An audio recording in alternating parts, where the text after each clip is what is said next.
Del resto qui l'orizzonte non è poi tanto, tetti di case che toccano un cielo spento. Se per caso la festa del sole arriva un giorno a dare luce, vita nuova alle strade,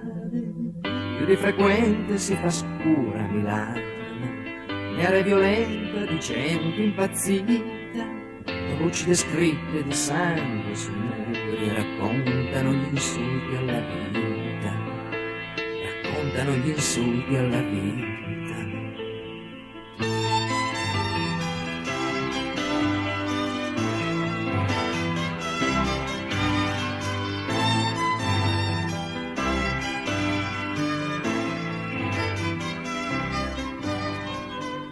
Adesso qui l'orizzonte non è poi tanto, letti di case che toccano un cielo spento, ma è un altro il clima che respira la gente, o meglio è chiaro che si sono visti tempi migliori, senza crociati di diverse bandiere, e per scoprirsi di colpo guerrieri,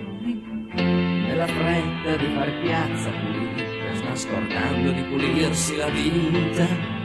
Sta scordando di pulirsi la vita.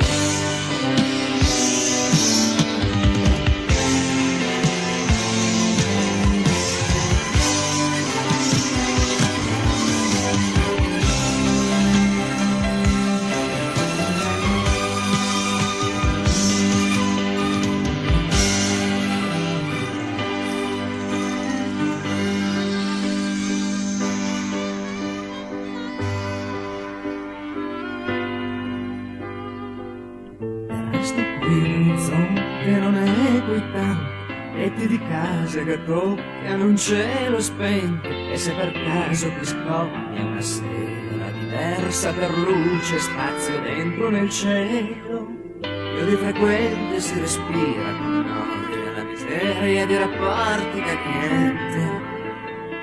tolti quei pochi che il creare fa pazzi o intossicati dentro un gioco d'amore,